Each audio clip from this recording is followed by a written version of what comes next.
I never imagined that I would be here, unearthing this story from the depths of my soul. My name is Isabella. I am 31 years old, and until half a year ago, I saw myself as a woman completely satisfied with life, married for 8 years to Roberto, a successful architect. Our existence was the which many would describe as ideal. We had a spacious house in a leafy neighborhood, stable careers, and starting a family soon. But as they often say, fate like stoplight tricks. It all started when Roberto decided it was time to renovate. Our balcony will be perfect for birthday parties. Summer told me with that smile that won me over years ago. I agreed, of course. After all, who wouldn't want a new and elegant balcony?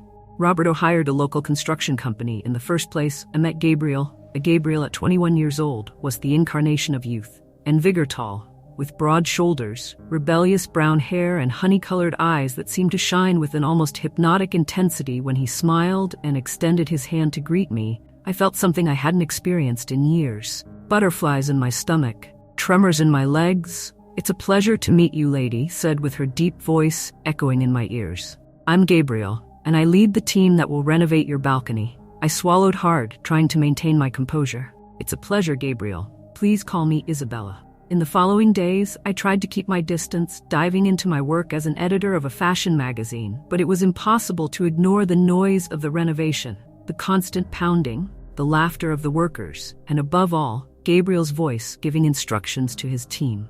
A week after the renovation began, Roberto had to go away on business.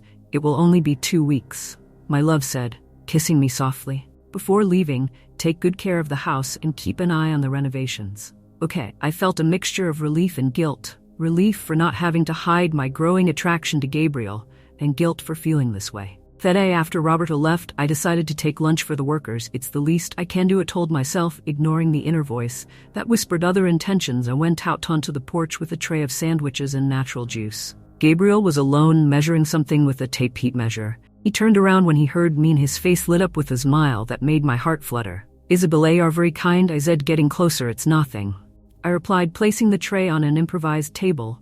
"Where are the others? They went to get more material," explained Gabriel. "Taking a sandwich, just you and me for now." It felt my heart quicken when I heard his words. We sat there, talking about trivialities while he ate. Gabriel told me about his passion for carpentry, inherited from his grandfather, and his dreams of one day having his own interior design company. "And you, Isabella?" asked me with your color eyes. Honey fixed on me. "What is your dream?" The question. It took me by surprise. When was the last time someone asked me about my dreams? When was the last time I thought about them myself? I don't know. I admitted, feeling vulnerable suddenly. I think I lost myself a little along the way. Gabriel approached, his hand lightly touching my arm. "It's never too late to rediscover yourself," he said softly. At that moment, looking into Gabriel's eyes, I felt in the edge of an abyss. A part of me wanted to retreat back to the safety of what I knew, but another part that I had repressed for years wanted to launch myself into the unknown. The sound of an approaching car broke the moment. Gabriel walked away quickly, and I went back into the house with my heart racing. That night, lying alone in the bed I shared with Roberto, I couldn't sleeping. My mind was full of contradictory thoughts. I loved my husband, that was right, but I was still in love with him. And what this attraction for Gabriel meant, was it just a passing whim or a sign that something was missing in my life? I picked up the cell phone and put the finger over Roberto's name in the contact list. I should call him. Tell him about my mixed feelings, but what would he say? "Hello? Well, I'm calling to say that I'm having inappropriate thoughts about the attractive carpenter you hired." I laughed bitterly at the idea and put the cell phone back on the nightstand. No, I couldn't tell Roberto, at least not yet. First, I needed what was happening to. Met the following days were, as we torture, every interaction with Gabriel was filled with unresolved sexual tension. Our eyes crossed more frequently, our conversations, they became more personal. I learned about his complicated childhood. Ray said be an aunt after losing his parents in an accident. He met my passion for photography, a dream he had abandoned in favor of a more stable career. One afternoon, while watching Gabriel work, he caught me looking at him. Instead of looking away, he smiled, a slow, seductive smile that made my stomach do somersaults. "He likes what he sees?" he asked in a low, hoarse voice. I felt my face burning. "I was just admiring his work," I stammered, knowing it was a transparent lie. Gabriel laughed, a sound, rich and deep, that resonated in my chest. "Claro," said, winking at me before returning to work that night, "I made a decision. I couldn't continue like this. The tension was consuming me, affecting my work, my peace of mind. I had to put an end to this one way or another." The next day I got up early, determined to have a serious talk with Gabriel. I decided that I would be honest about my feelings, but I would make it clear that nothing could happen between us. I loved Roberto, and I wasn't going to throw away years of marriage for a fleeting attraction. I went out to the balcony, with my heart pounding in my chest. Gabriel was already there, working alone again. "Gabriel," I called with a slightly trembling voice. "We can talk." He turned, his face as serious when he noticed my expression. "Of course, Isabella, what happened?" It took a deep breath, arming myself with courage, but before. As soon as I could finish, the sound of a horn interrupted us. We turned to see a family car parked in the driveway. Roberto was at home. My heart stopped for a moment when I saw Roberto get out of the car. He looked tired but smiled when he saw me. Gabriel and I instinctively moved away, one from the other, as if we were guilty of something that hadn't yet been created. "Surprise!" exclaimed Roberto, approaching with his suitcase. I managed to finish the project early and I decided to go home. I forced a smile, trying to hide the whirlwind of emotions that consumed me. What good love! I felt so much. Missing him, I hugged Roberto, feeling a mixture of relief and disappointment. On the one hand, his presence interrupted the dangerous moment with Gabriel. On the other, I felt frustrated for not having had the opportunity to clarify things. "And how is the renovation going?" Roberto asked, turning to Gabriel. "Very good, sir," replied Gabriel with a professional and distant voice. "In fact, we are a little early." "Excellent." Roberto smiled, putting his arm around my waist. "Good. I'm not going to disturb the work anymore. Let's go in." "Isa, I need a shower and I'm starving." I nodded, throwing a last look at Gabriel before following Roberto into the house. The young carpenter maintained a neutral expression, but his eyes told another story. The following weeks were an exercise in self-control and dissimulation. With Roberto at home, the opportunities to be alone with Gabriel practically still disappeared. Tension between us was palpable. We exchanged furtive glances. When Roberto wasn't looking, our hands accidentally brushed when we passed each other one night while Roberto was working late in the home office. I decided to take a pitcher of lemonade to Gabriel, who was working overtime to finish a detail on the balcony. "I thought you were thirsty," he said, handing her a glass. Gabriel took the glass. His fingers held mine for longer than necessary. "Thank you." "Isabella, you are always so attentive." We were silent for a moment.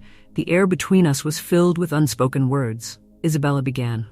"Gabriel," with a deep and intense voice, "about that day before your husband came back." "Gabriel, please," I interrupted with my heart racing. "We can't, I know," he said. "Take a step towards me, but I can't stop thinking about you." "About us?" I closed my eyes, feeling the heat of your body next to mine. "It doesn't exist. Gabriel, I'm married. I love my husband." "Are you sure?" He whispered, his hand lightly touching my cheek. At that moment, I heard Roberto's voice shouting my name from inside the house. I quickly moved away from Gabriel, with my heart racing. "Isa, where you are out here?" "Love," I replied, trying to keep my voice steady. "I just came to see how you were going to the balcony." Roberto appeared at the door, smiling. "That's good, Gabriel. I hope my wife isn't interfering with your work." Gabriel forced a smile. "No way, sir. Mrs. Isabella has been very helpful." I felt my face burn at the double meaning of his words. Roberto, oblivious, just nodded. "Well, let's not get in the way anymore. Let's go." "Isa, I thought about ordering a pizza tonight. My story isn't over yet. If you're still watching, please subscribe to the channel." Returning to the story, follow Roberto inside, feeling Gabriel's gaze fixed on my back. The following days were a constant test of my willpower. Every time I saw Gabriel, my body reacted in a way that scared and excited me at the same time. It tried to focus on my marriage in Roberto. But it was as if a part of me had awakened and refused to go back to sleep. One afternoon, while working on an article for the magazine, I received a message on my cell phone. It was from an unknown number. "We need to talk. Meet the cafe on the corner at 3 p.m. My heart accelerated. "Don't tell me." I felt my legs weaken, and I leaned against the wall. How could I explain something that even I didn't fully understand? "Roberto, I made a mistake. Gabriel and I, you." What interrupted Roberto, raising his voice? "You're having an affair." "That's it," I didn't exclaim with tears starting to fall. "It's not a case we only kissed once today." Roberto closed his eyes, as if my words had him physically. When he opened them again, as all a mixture of pain and anger that I had never seen before. "Why?" asked his voice, now a whisper, hoarse. "What did I do wrong?" "Your words hit me like a punch in the stomach." "You didn't do anything wrong," I replied, taking a step towards him. He backed away, increasing the distance between us. "Roberto, please listen to me. I love you." It was a moment of weakness for him. I was feeling what I was feeling, he asked, bored, dissatisfied. "My God, Isabella, why didn't you talk to me?" The guilt consumed me. How could I explain that it wasn't about him but about me, about a part of me that I had forgotten, or that perhaps I had never known? I know, I admitted, feeling small and pathetic. It's just that Gabriel made me feel something I hadn't felt in a long time. As soon as the words left my mouth, I realized how cruel they were. Roberto staggered as if he had been slapped. "So that's it," I said with voice full of pain. 8 years of marriage thrown away because of a boy who makes you feel young again. I didn't scream in despair. That's not it. "Roberto, please let me explain." But Roberto was already moving, taking the car keys and his wallet.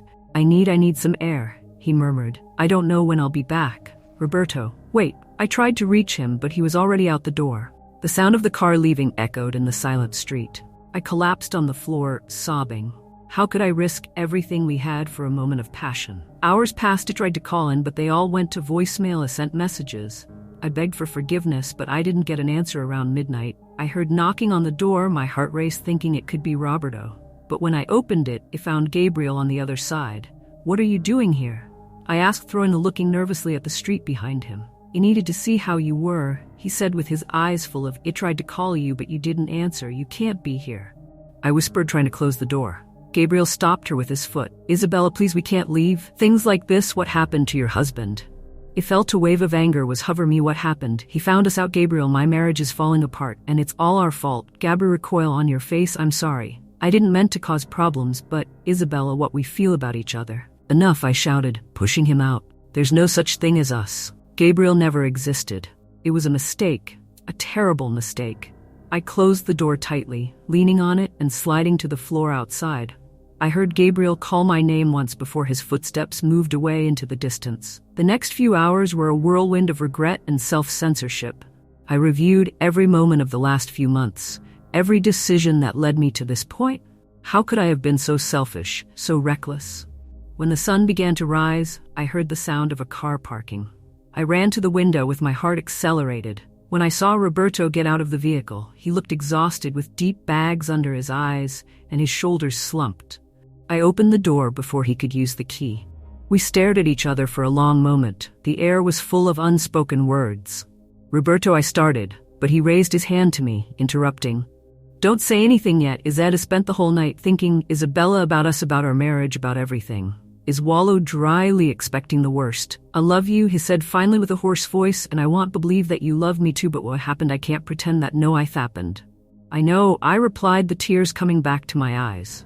"Roberto, I'm sorry. I'll do anything to fix this." He nodded slowly. "We're going to need help. Is a couple's therapy, maybe, and you're going to have to be completely honest with me about everything." I felt a glimmer of hope. "Everything." I repeated, "I love you." Roberto, more than anything in the world, has stepped forward and hugged me tightly. If Elthis tears wet my shoulder as she whispered, "Let's get through this together." As she hugged you, it was just the beginning of a long and difficult journey. There would be tears, arguments, and moments of doubt. But there in Roberto's arms, I promised myself that I would do everything in my power to rebuild the trust that had been broken.